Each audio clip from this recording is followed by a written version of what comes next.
அமைவர் மாணிக்கம் விஸ்வநாதன் அவர்கள் ஆன்மீக சொற்பொழிவு ஆற்ற இங்கே வருகிறார். அவர் அறிவியல் ஆய்வறிஞர். ஆன்மீகமும் அறிவியலும் பிரிக்க முடியாது என்பதற்கு சான்றாக இங்கே சிறப்புரையாற்ற அவரை அன்போடு அழைக்கிறோம். ஆன்மீகமும்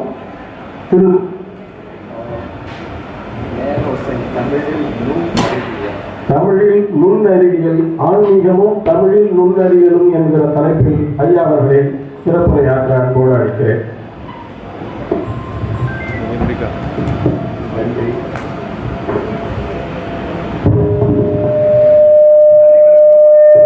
அனைவருக்கும் வணக்கம். இங்க பேசத்துக்கு வாய்ப்பு கொடுத்த உலக தமிழர்களுக்கு நன்றியை தெரிவித்துக் கொள்கின்றேன். நான் அமெரிக்காவில் விஞ்ஞானியா சுமார் 35 ஆண்டுகளாக பணிபுரிஞ்சிட்டு இருக்கேன். அங்கே நடைபெற்ற ஒரு கான்வர்சேஷன், ஒரு பேச்சு, எனக்கும் என்னுடைய வெள்ளைய இது கூட வேலை செய்கிற கொலீக்ஸ் அவங்களுக்கு நடைபெற்ற ஒரு பேச்சு. அதுக்கு நான் என்ன பதில் சொன்னது அதை பற்றி தான் நீங்கள் பார்க்க போகிறோம். கலிஃபோர்னியாவில் அது அமெரிக்காவில் கலிஃபோர்னியாவில் ஒரு சட்டம் இது பண்ணியிருக்காங்க. அது பிரகாரம் இது யார் வேணா இது ஆண் பெண்ணாக மாறிக்கலாம், பெண் ஆணாக மாறிக்கலாம், அந்த மாதிரியான சட்டம் பாஸ் பண்ணிக்கிறாங்க. இளைஞர்கள் அந்த மாதிரி மாற்றுறத அம்மா அப்பா தடுக்க முடியாது, அவங்களுக்கு அந்த உரிமை கிடையாது. அந்த மாதிரி செஞ்சீங்கன்னா ஆச்சுன்னா ஈலன் மஸ்க் அப்படிங்கிறது எல்லாருக்கும் தெரிஞ்சிருக்குன்னு நினைக்கிறேன். டெஸ்லா, ஸ்பேஸ் எக்ஸ், அப்புறம் எக்ஸ் என்ற முன்னாடி ட்விட்டர்னு சொன்னாங்களே அதனுடைய சிஇஓ, அவருடைய முதல் மகன் அவன் பெண்ணா மாறணும் அப்படின்னு சொல்லிட்டு கலிஃபோர்னியா என்ன பண்றாங்கன்னா இது அறுவை சிகிச்சை பண்ணி அதுக்கு அடுத்தது ஹார்மோன்ஸை இன்ஜெக்ட் பண்ணி கடைசியில் உறுதியில் அந்த மகன் செத்துடுறான். அதனால ஈலன் மஸ்க்கு நிறைய கோபம். அவர் என்ன பண்றாருன்னா அவருடைய ஃபேக்டரி பல இது billions and billions of dollar கொடுத்துது. அந்த ஃபேக்டரி பல கார்கள் உற்பத்தி பண்றாங்க. அந்த ஃபேக்டரி டெக்ஸஸுக்கு மூவ் பண்ணிடுறாரு. அவரு இது கலிஃபோர்னியாவிலிருந்து டெக்ஸஸுக்கு மூவ் பண்ணிடுறாரு. கலிஃபோர்னியாவுக்கு பல பல பல பல கோடிகள் ரூபாய் நஷ்டம். இது டேக்ஸ் என்ற அந்த இதில் நஷ்டமாகுது. அதை பற்றி பேசும்போது என்னுடைய அங்கே கூட வேலை செய்கிற வெள்ளையர்கள் என்ன சொன்னாங்கன்னா, என்ன இது ஆமாம், இது எங்கள் ஊரில் விஞ்ஞானம் இவ்வளோ முன்னேறி இருக்குது, நீங்களும் உங்கள் நாட்டிலேருந்து இங்கே வேலை செய்கிறீங்க, உங்கள் நாட்டில் விஞ்ஞானம் எப்படி இருக்குது? நான் அவங்ககிட்ட சொல்லியிருக்கிறேன், உலகில் முதலாக பேசுகிற மொழி தமிழ் மொழி. அந்த மொழி அது எங்களுடைய இது பாரம்பரியம் அப்படின்னு சொல்லி வச்சிருக்கேன். அப்போ அவங்க கேட்டாங்க, ஆமாம் இப்படி சொல்லிக்கிறீங்களே, இங்கே இதில் விஞ்ஞானம் எப்படி இருந்தது அப்படின்னு சொல்லி கேட்குறாங்க. நான் சொன்னேன், நீங்கள் இப்போ 200 ஆண்டுகளுக்கு முன்னாடி கண்டுபிடிச்சத எங்களுடைய இது தமிழர்கள் மகான்கள் 5000 ஆண்டு பல 1000 ஆண்டுகளுக்கு முன்னாடி கண்டுபிடிச்சு வச்சிருக்காங்க அப்படின்னு சொன்ன அவங்களுக்கு சில உதாரணங்கள் கொடுத்தேன். அதை தான் இப்போ நான் உங்களுக்கு அதை இப்போ நான் என்ன சொல்றேங்கிறத நான் உங்களுக்கு சொல்ல போறேன். இப்போ ஏன்னா நீங்களும் அந்த மாதிரி நிலைமை உங்களுக்கும் வரலாம், அப்போ இதுக்கு பயன்படலாம். இதே திருவள்ளுவரும் நமது ஔவையாரும் ஏறக்கூடிய சமகாலத்தவர்கள். அவர் ஔவையார் திருக்குறளை போற்றும்போது என்ன சொல்றாங்கன்னா, அணுவை துளைத்து 7 கடலை புகட்டி குறுக தரித்த குறள் அப்படின்னு சொல்லிட்டு சொல்றாங்க. அதாவது மிக மிக சிறந்தது, மிக மிக சிறுமையானது அணு அப்படின்றத அன்னைக்கே தெரிஞ்சு வச்சிருக்காங்க. ஔவையாரும் வள்ளுவரும் இருந்தது 2000 3000 ஆண்டுகளுக்கு முன்பு இருந்தாங்க அப்படின்னா அந்த அணு என்ற சொல் 2000 3000 ஆண்டுகளுக்கு முன்னாடியே தமிழர்களுக்கு தெரியும். நம்ம இங்கே மேற்கத்திய நாட்டு விஞ்ஞானத்தில் அணுக்கள் தெரியுது சில நூற்றாண்டுகளே ஆகுது.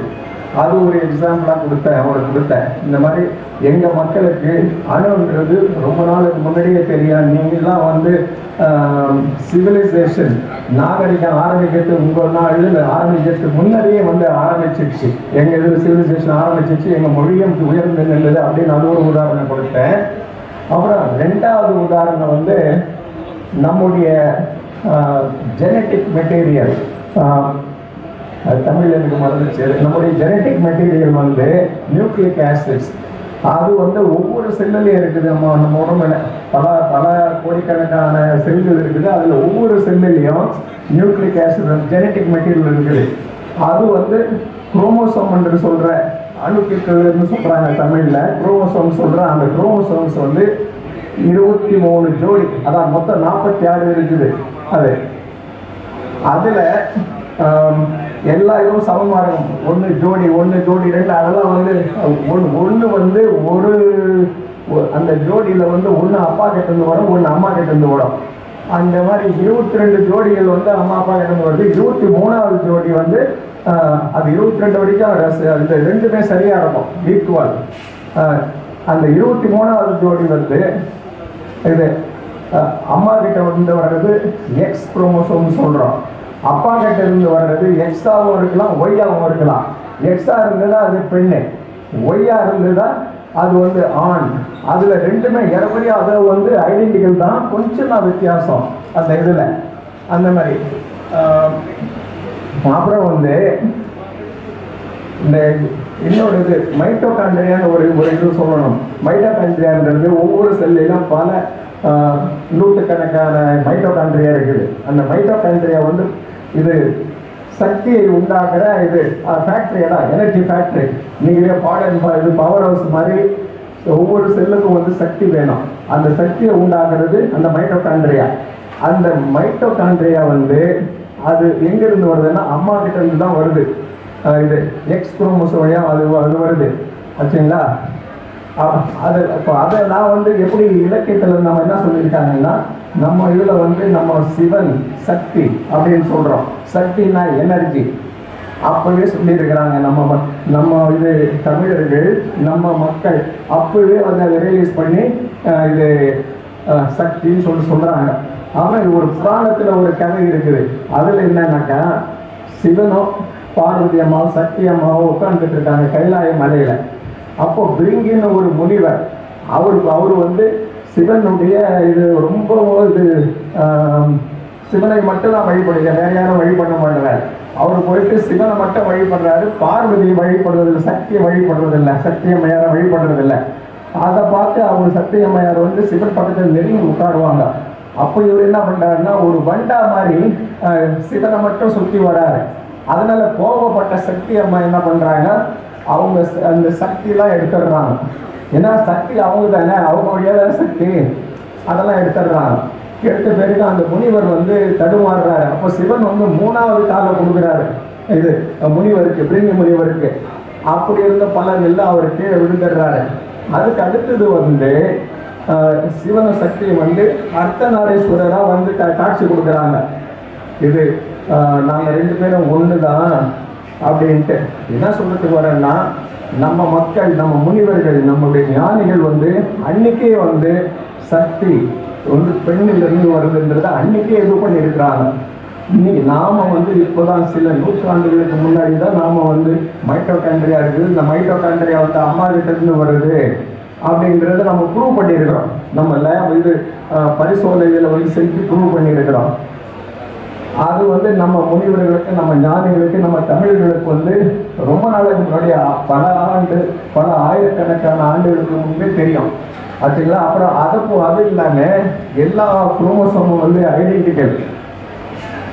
இது ஒரு சில இது கூட எக்ஸ் அண்ட் ஒய் இதெல்லாம் அதுலதான் கொஞ்சம் வித்தியாசம். கடைசி 23வது பேர்ல தான் கொஞ்சம் வித்தியாசம் இருக்குது. அதனால வந்து என்ன சொல்றேன்னா, ஆணும் பெண்ணு சரிசமம். அவர் வந்து சிவன் சக்தி வந்து அர்த்தநாரீஸ்வரனா வந்து அவங்க காட்சி கொடுக்குறாங்க. அதுவும் வந்து ஐடென்டிக்கல் ப்ரூவ் பண்றலாம். ஆண் வேற பெண் வேற இல்லை, ரெண்டுமே இது ஒண்ணுதான் அப்படின்னு. அதை தான் இன்னைக்கு வந்து மாடர்ன் சயின்ஸ் வந்து அவங்க வந்து இது ஆணை பெண்ணாகிறது, பெண்ணை மாணாகிறதெல்லாம் பண்றாங்க இன்னைக்கு. அதுதான் அது வந்து நம்ம தமிழ் இலக்கியத்துல வந்து அப்பயே சொல்லி இருக்கிறாங்க. தமிழ் இலக்கியத்துல வந்து இது ஐங்குறு நூற்றுல வந்து கடவுள் இதை பத்தி சொல்லும் போது